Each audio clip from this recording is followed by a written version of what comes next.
ሰላም ጤና ይስጥልን ውድ ኢቫንጀሊካል ቴሌቪዥን ተመልካቾቻችን የዕለታዊ የመረጃ ሰዓታችን ነው። ከመረጃዎቹ ጋር ቆይታ ማድረገው እኔ ቃል ኪዳን እንዳለ ከመላው ስቱዲዮ ባለሙያዎች ጋር በጋራ በመሆን ነው። በቅድሚያም አርዕስተ ዜና። የኢትዮጵያ ሙሉ ወንጌል አማኞች ቤተክርስቲያን የደቡብ አፍሪካ ኬፕ ታውን ፒትስበርግ ሙሉ ወንጌል አጥቢያ ቤተክርስቲያን የሁለተኛ ዓመት የምስረታ በዓል የምስጋና ኮንፈረንስ ተካሄደ። ከ12 ሚሊዮን ብር በላይ የፈጀውና በኤማሆስ ኢትዮጵያ ሚኒስትሪ በባቱ አዳሚ ቱሉ ከተማ የተገነባው ሁለንተናዊ ማዕከል ተመረቀ። የኢትዮጵያ ሙሉ ወንጌል አማኞች ቤተክርስቲያን የደቡብ አፍሪካ ኬፕ ታውን ፒትስበርግ ሙሉ ወንጌል አጥቢያ ቤተክርስቲያን የሁለተኛ ዓመት የምስረታ በዓል ምስጋና ኮንፈረንስ ተካሄደ። ባልደረባችን አማኑኤል ደብሶ ተጨማሪ አለው። የምስጋና ኮንፈረንሱ ላይ ከኢትዮጵያ ሙሉ ወንጌል አማኞች ቤተክርስቲያን የደቡብ ምስራቅ አዲስ አበባና አካባቢው ክልል ፕሬዝዳንት መጋቢ ፋሲል ተክሉ ጥሪ የተደረገላቸው እንግዶችና የቤተክርስቲያኑ አባላት ተገኝተዋል። ኮንፈረንሱ ለ3 ተከታታይ ቀናት ሲካሄድ የዝማሬ፣ የጸሎት፣ የእግዚአብሔር ቃል መልእክት ቀርበዋል። ከኮንፈረንሱ ጎን ለጎን ለቤተክርስቲያኒቱ አገልጋይ ንጉሴ ባይሉ የመጋቢነት ሹመት ስነ ስርዓት ቤተ እምነቱን በመወከል የተገኙት መጋቢ ፋሲል ተክሉ አስፈጽመዋል። መጋቢ ንጉሴ ባይሉ ቃለ መሐላ ፈጽመው ጸሎት የተደረገላቸው ሲሆን በመጨረሻም የምስጋና ኮንፈረንሱ በታሰበለት እቅድ ተጠናቋል። የደቡብ አፍሪካ ኬፕ ታውን ፒትስበርግ ሙሉ ወንጌል አጥቢያ በከተማው ላይ ለብዙዎች የመዳንን ወንጌል ስታበስር መቆየቷ ተገልጿል። መረጃውን ከቤተክርስቲያኒቱ የፌስቡክ ገጽ ላይ ያገኘ ነው። ከ12 ሚሊዮን ብር በላይ የፈጀውና በኤማሆስ ኢትዮጵያ ሚኒስትሪ በባቱ አዳሚ ቱሉ ከተማ የተገነባው ሁለንተናዊ ማዕከል ተመረቀ። ባልደረባችን በተለይም ደረጃ ተጨማሪ አላት። ከተመሰረተ 24 ዓመታትን ያስቆጠረው ኤማሆስ ኢትዮጵያ በተለያዩ ዓለማት የስነ መለኮት ትምህርት አገልግሎት በመስጠት የሚታወቅ ተቋም ሲሆን በብዙ ሺህ የሚቆጠሩ ተማሪዎችን አስመርቋል። እናም ይሄ ሚኒስትሪ አዲስ ያስገነባውን ሁለንተናዊ ማዕከል ከ12 ሚሊዮን ብር በላይ የፈጀ መሆኑ ተገልጿል። በአዳሚ ቱሉ የተገነባው ለምርቃት የበቃው ሁለንተናዊ ማዕከል ተቋም ለኤማሆስ ሚኒስትሪ ከሚሰጠው አገልግሎት ባሻገር ለወንጌል አማኞችና ለአካባቢው ማህበረሰብ መንፈሳዊና ማህበራዊ አገልግሎት እንደሚሰጥበት ተገልጿል። ግንባታውን ለማከናወን 10 ዓመታትን ያስቆጠረው የኤማሆስ ሁለንተናዊ አገልግሎት ተቋም የጸሎት፣ የስልጠና፣ የማደሪያ፣ የመሰብሰቢያ፣ የቤተ መጻሕፍት፣ የህትመትና ሌሎች የማህበራዊ አገልግሎት መስጫ እንደሚኖሩትም በምርቃቱ ላይ ተነስቷል።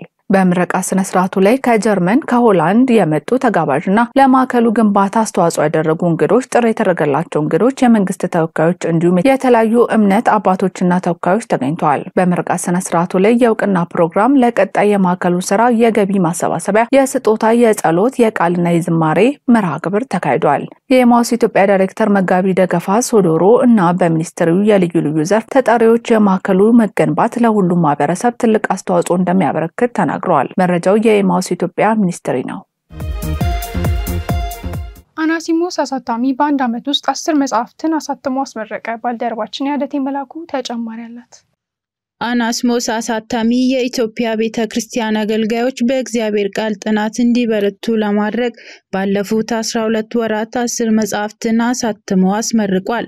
ድርጅቱ በቅርቡ በሳር ቤት በሚገኘው የኢትዮጵያ ድህረ ምረቃ የስነ መለኮት ትምህርት ቤት ይገስት መሰብሰቢያ አዳራሽ 6 መጽሐፍትን ለህትመት አቅርቦ እንደነበረም ይታወሳል።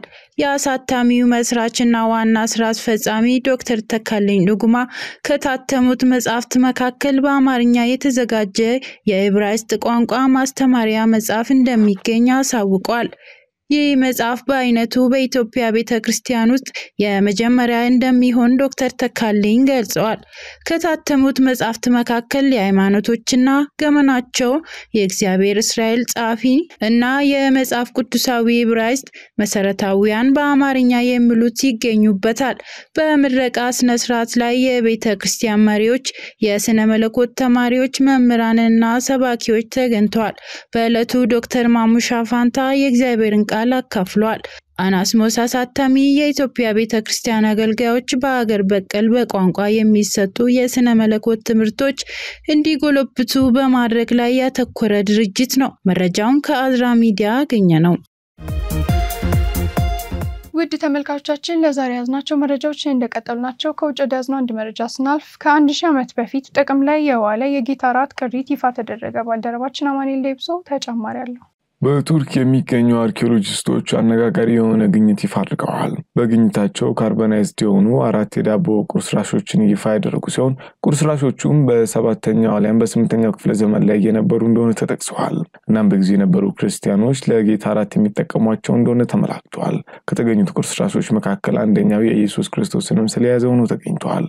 የሚስተዋለው ምስልም ኢየሱስን እንደ ዘሪ አሊያም ገበሬ የሚያቀርበው ሲሆን በዘመኑ በክርስቲያኖች ዘንድ ትልቅ ቦታ የነበራቸውን ስራንና ምርታማነትን ለማመላከት እንደተሰራ ተገምቷል። በተጨማሪም በቁርስራሾቹ ላይ ከምስጋና ጋር ለኢየሱስ የሚል ጽሑፍ ያለባቸው ሲሆን በጊዜው ስለነበረው የክርስቲያኖች ሁኔታ ፍንጭ የሚሰጡ ግኝቶች ናቸው በመባል ላይ ይገኛሉ።